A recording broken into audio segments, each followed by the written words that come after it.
Assalamualaikum warahmatullahi wabarakatuh.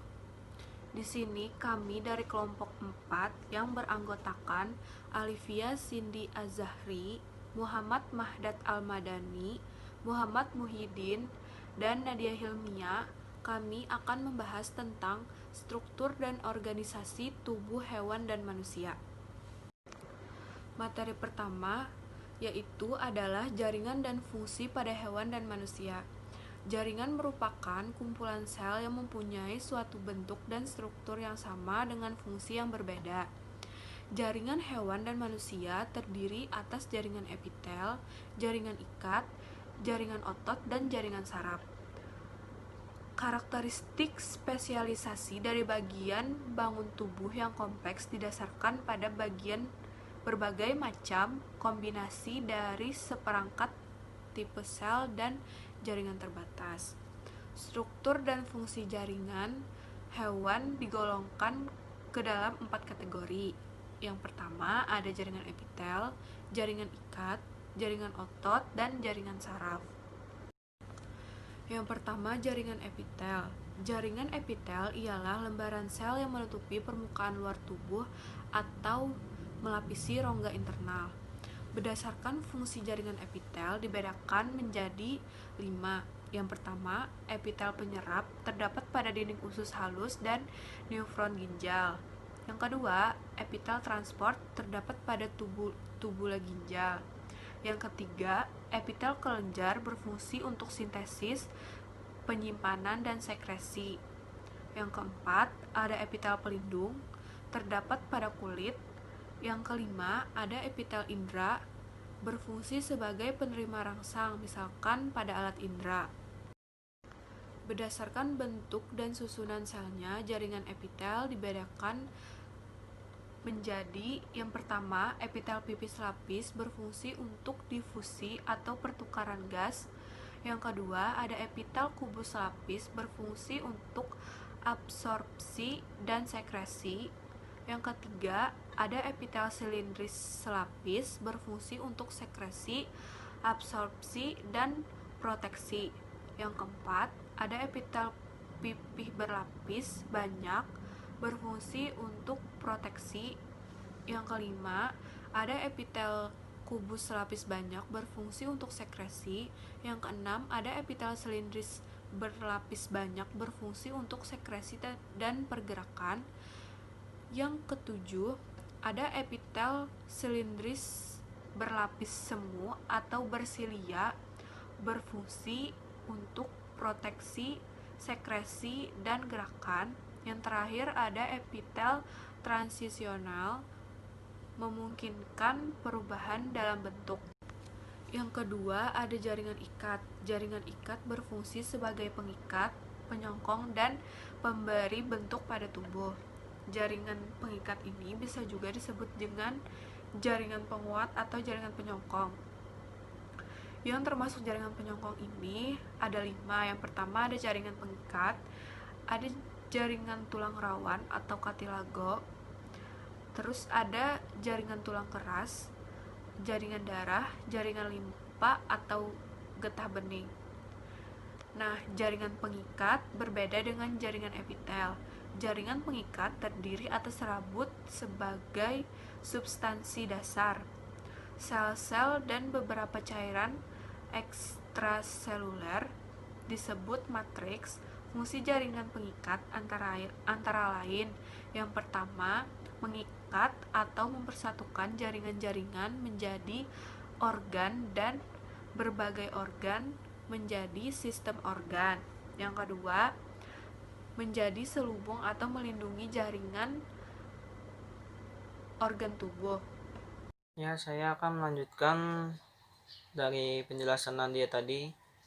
Berdasarkan struktur dan fungsinya, jaringan ikat dibedakan menjadi 1. Jaringan ikat longgar berfungsi menyokong atau membungkus jaringan dan organ, menopang sel saraf dan pembuluh darah yang mengangkut sari makanan. 2. Jaringan ikat padat fungsinya menghubungkan otot dengan tulang atau tendon dan menghubungkan tulang dengan tulang atau ligamen. B. Jaringan tulang rawan atau cartilago Penyusunnya adalah sel tulang rawan atau kondrosit yang berasal dari kondroblas dan terdapat di dalam lakuna atau rongga kecil. Sifatnya lentur dan kuat, berfungsi sebagai rangka tubuh pada awal embrio, menunjang jaringan, lunak, dan organ dalam, serta melicinkan permukaan tulang dan sendi. Berdasarkan kandungan matriknya, tulang rawan dibedakan menjadi 3 macam, yaitu 1. Tulang rawan hialin, berfungsi membentuk angka embrional, menguatkan jalannya pernapasan, dan membantu pergerakan bebas persendian. 2. Tulang rawan fibrosa, berfungsi memberikan sokongan proteksi. 3. Tulang rawan elastis, berfungsi memberikan fleksibilitas dan sokongan. C. Jaringan tulang keras atau osteon, disusun oleh sel tulang osteosit yang terdapat di dalam lakuna. Osteosit berasal dari sel induk tulang yang disebut osteoblas, berfungsi menyokong dan melindungi organ yang lunak, sebagai alat gerak pasif penyokong tubuh sebagai tempat melekatnya otot. D. Jaringan darah. Jaringan darah mempunyai sifat dan ciri fisik yang berbeda dengan jaringan lainnya. Jaringan ini merupakan cairan dengan komponen utama. A. Sel-sel darah atau bagian padat dari darah, terdiri dari sel-sel darah merah atau eritrosit dan sel darah putih leukosit. B. Keping-keping darah atau trombosit. C. Cairan darah atau plasma darah yang memiliki komponen utama air. E. Jaringan limpa atau getah bening. Berfungsi jaringan ini adalah untuk mengangkut cairan jaringan, protein, lemak, garam, mineral, dan zat-zat lain dari jaringan ke sistem pembuluh darah. 3. Jaringan otot. Jaringan yang bertanggung jawab terhadap hampir semua tipe gerakan tubuh adalah cairan otot. Semua sel-sel otot terdiri atas filamen-filamen yang mengandung protein, aktin, dan miosin yang bersama-sama memungkinkan otot berkontraksi. Jaringan otot dibedakan menjadi 3 macam.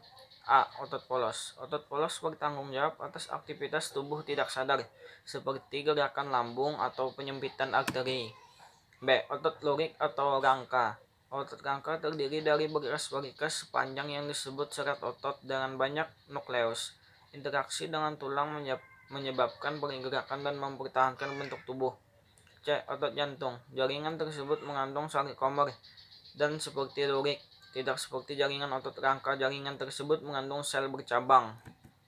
4. Jaringan saraf. Jaringan saraf merasakan adanya stimulus atau rangsangan dan menghantarkan sinyal dari satu bagian tubuh hewan ke bagian tubuh lain. Fungsi jaringan saraf adalah untuk mengindra rangsangan dan mentransmika sinyal-sinyal dalam bentuk impuls saraf dari satu bagian hewan ke bagian lain. Sel-sel saraf atau neuron adalah unit-unit dasar dari sistem saraf.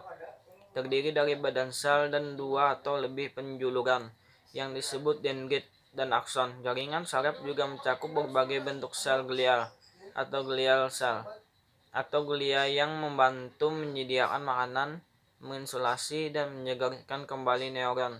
Pada kebanyakan hewan, konsentrasi jaringan saraf membentuk otak, yaitu pusat pengolahan informasi. Terima kasih kepada Mahdat yang sudah membacakan materi tentang jaringan ikat. Saya akan melanjutkan materi tentang organ, sistem organ, dan fungsinya pada hewan dan manusia.